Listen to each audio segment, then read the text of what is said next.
Resident Evil 4 won the hearts and love of the gaming community as a whole. Speedrunners love it, action gamers love it, critics love it. It truly has been one of the most influential and ubiquitous games of all time. With the announcement of the remake, many were terrified if the RE team would goof it up and do some dumb stuff to it. After 3 generations of tech, almost 20 years of experience with acting, physics, design, and graphics development in games, the result of the remake is mediocre. I do wish I could see people's reactions when I say that because I'm sure heads exploded. The remake is actually very well done. There are some major flaws in the design of the game that I do not often see mentioned, but overall the game holds true to its original form, and this mutated beast is still magnificent. The game is absolutely beautiful and runs smooth. I never encountered any lag or visual glitches throughout my time, and the effects are all crisp. The characters have all been changed to be less campy at times, although Leon still loves to do backflips into danger for unknown reasons. Ashley starts off as a scared young lady in this horror village, similar to Leon in Resident Evil 2, but she grows up to be competent on her own.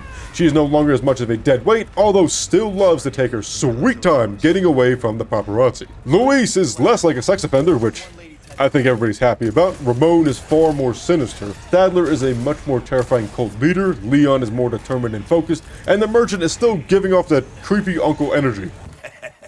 Why not treat yourself, mate? What I love most about the characters is the little quips between Leon and Ashley. After fights, these two will ask each other if they're okay. In the shooting arena, Ashley will give cheerleading, and after cutscenes, Leon will affirm that Ashley is the priority of the mission, and his own safety, it really isn't a concern for him. These little lines really make them feel alive and building on each other rather than being just cargo. I'm not sure what happened in the directing or the acting, but Ada's voice lines are like reading a phone book. She is so stiff and emotionless that I think just having her stare at Leon would have been better. The combat is heavily improved where the guns are no longer all snipers with a laser sight. This time they have sway and shoot at angles. You can no longer use a pistol for the entire game for the first time and need advanced weaponry to get through some areas. Leon now has degradable knives which deflect most attacks, including projectiles, and can do some stealth kills to save on ammo. It seems that the RE team finally realized that a special agent should probably not just barge into a room full of monsters with 12 bullets and a dream. There are also side quests now for some reasons. The side quests themselves are not bad and most can be done while you're rushing through or speedrunning, but they do repeat the same one 6 times and give you the location of the medallions you need to shoot, so there's no actual egg hunt, and the other quests are mostly finding things to sell, which I was doing anyway because the merchant is Monopoly and there's no FTC to complain about his scalping prices. The quests get old and the rewards for doing them are often useless when compared to just giving the player money or unique items or upgrades. They put in optional bosses for quests, but only 3 of them. I feel like those quests should have been far more prevalent. The story remains mostly the same, except where the mind control is a much more prevalent problem. The parasite inside Leon and Ashley is quite aggressive, and they often lose control, making the pressure to hurry feel actually real, until you spend 4 hours running around a castle trying to find a small key to get some treasure, and you have no flare-ups with this parasite. They kept the same areas of the village, castle, and prison. The village is a bit short since it is the first area and you spend more time walking around than actually fighting or doing any puzzles. The castle is long enough and has enough variability to be fun, and the prison is still a giant annoyance. Mostly they did take out the absolutely ridiculous and laughable aspects with the giant boulder and lava areas, and the prison area is much more manageable if you sneak around, although why are the zombies shooting at me? I don't have cover mechanics, and deflecting a rocket with a knife makes it just explode, which is just entirely unrealistic. The enemies have been given new life with modern tech. Instead of throwing things in a straight line where the player used to be, enemies now curve and track Leon for more accurate throws. Enemies will try and flank Leon or gather into groups. While this could be more difficult, it is actually frustrating and arbitrary on the harder difficulties because these fetid creatures with no cognitive functions move faster than Leon does. Enemies will, for some reason, always be in a corner of the map when you're running around, and it is infuriating when you are in a mandatory fight for 4 minutes, evading enemies, then get grabbed by some camping bitch. Enemies can repeatedly attack unless you get a perfect parry, which, good luck on that. They also can push you, which staggers Leon, and their grab is unavoidable at a close range. You can crouch and start giving oral to a zombie to avoid a grab. I don't know why that was a thing, but this animation takes way too long and is impossible to do if the enemies are too close. In previous Resident Evil games, if you were running by enemies, you would often bounce off them or just kind of go around them. In this one, you are stuck there waiting. If enemies run into you, you also get staggered, but you can't do that to them, and Leon is a very polite man this time. If enemies are coming through windows or doors, he will back up and let them in, and there's nothing you can do to push through to get them because apparently he's Midwestern and refuses to do anything. The bosses are what you would expect out of RE. Butt sauce. Like usual, the bosses have ridiculous amounts of health, move at the speed of light, and often just cover the entire arena with their attacks. With strong enough weapons, you can usually stagger them, but on a first playthrough, that is very difficult and unlikely to happen. Most bosses are not terrible, they are often not fun because the strategy is always the same thing. Keep shooting until dead. Then shoot more when it gets back up because this is RE and nothing ever dies. The Ramon fight in particular is the worst. The dude moves everywhere. There are no QTEs that dodge like in the other bosses. He leaves mines, has an acid beam, and he covers his weak point forever, and when it finally reveals itself, you have to hide because he's attacking. Now on to the criticisms and failings of the remake. The combat, while fun and improved, also fails in many ways. Stealth is a great option, until it isn't anymore. Like many other games, they give the illusion of choice where you can stealth kill in some areas, and in others you will always be caught and forced into a fight. Because the enemies will sprint forever, can turn on a dime, stagger you with a push, grab you with no recourse, there are times where you are just screwed. You will get surrounded to try to pull out a grenade or a shotgun, but then have to deflect 4 times and or be grabbed before you can actually attack.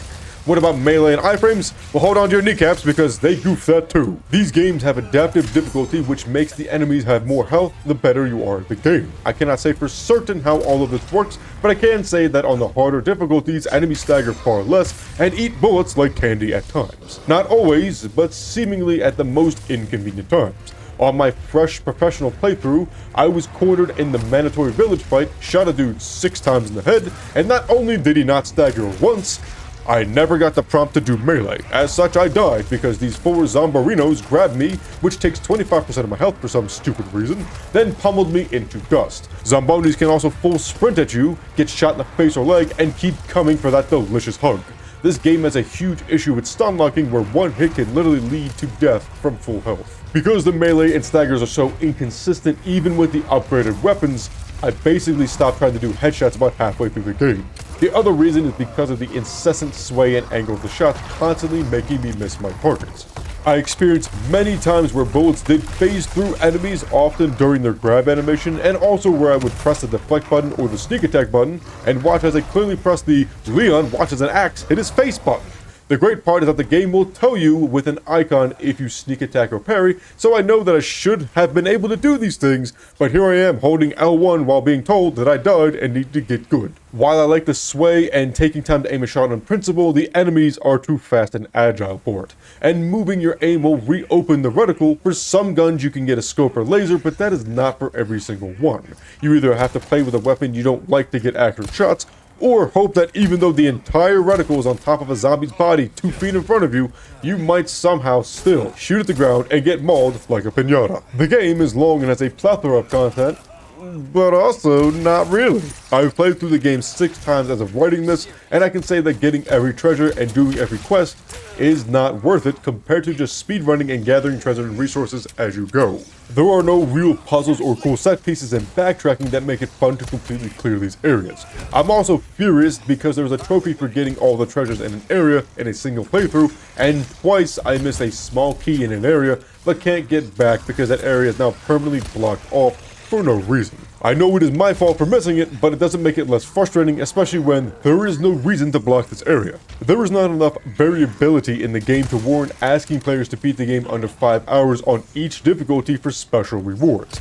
Yes, this is for insane people like me who like to 100% a game, but I do dock points when rewards are unnecessarily tedious to complete. There are rewards for getting an S+ rank on each difficulty, but getting an S+ rank on the highest difficulty does not fulfill the requirements for the lower ones. Why? I've proven that I can compete in the Olympics. I do not need to prove myself at the 50+ softball league where all the dads are drunk and out of breath while putting on their gloves. There are actually a good amount of speedrunning techniques that a player can use on new playthroughs, but not all of them are intuitive or clear. Locked doors can be skipped with grenades, and that does make it fun and engaging to look for how you can avoid certain fights, but there are also many things that are unavoidable. For the Ramon boss, throwing eggs at him is apparently his kryptonite. Maybe there's document about him being allergic to eggs somewhere, but I never found it. The horrific fight with the wrecking ball can actually be skipped with grenades. I shot the crack with a rocket and saw no change, so I thought it was unavoidable and never realized this until someone told me elsewhere. What the hell? The Ashley section can be condensed down if you know the clock code, but there's an intuitive problem here because there's a hidden door that requires you to take a certain path to unlock it. I didn't know that apparently it unlocks automatically if you speedrun through the game. There's no indication for that, and when I did this technique on a second run, I swear that the door never actually opened and I socked myself from continuing the game. The setting and mood initially start off far better. I classify the original 4 as an action thriller. There's really nothing in the original 4 game that would make the average player scared in any capacity. The remake does a far better job in dimming the lights, making the environment small and gross, and generally forcing the player to move through tight spaces, wondering if something will pop out on the other side. Leon is also much more believable as a superstar with his abilities in stealth and the knife, but that all quickly degrades when you get to the castle and fully fails at the prison. Once in the castle, so many fights are mandatory and the enemies know your location immediately, so stealth is gone. And while the Crimson Priest and Plague monsters are unsettling, nothing besides Ashley's section would potentially make a player concerned about moving forward. Overall, the game is fun and well crafted. There are some flaws and parts of the original that some fans may miss, but overall I think the RE team did a good job of improving on nearly every aspect of the original game. Based on my frustrations and problems with the combat and the higher difficulties, I do believe that this is not a perfect rendition. It captures the spirit and design of Resident Evil 4, but still leans too heavily on action, gives too much the advantage of the enemies, and adds backtracking fluff to the game that could have actually been really cool to enjoy, but is just generic and stale. I give the remake a 4 out of 5 and heavily encourage people to play it, but understand that 100% and the higher difficulty are probably not worth the investment for most players. Thanks everybody for watching. I hope you enjoyed this one. If you did, make sure to like, comment, subscribe, and ring the bell to be notified of future videos. If you have any disparaging comments, things that you think I got wrong, or anything along those lines, please put some constructive criticism in the comment section below so we can continue this, and maybe there are things that I am missing in the game that I should have been doing, but I'm an idiot, and that's fair to say. But until next time, walay, hombres.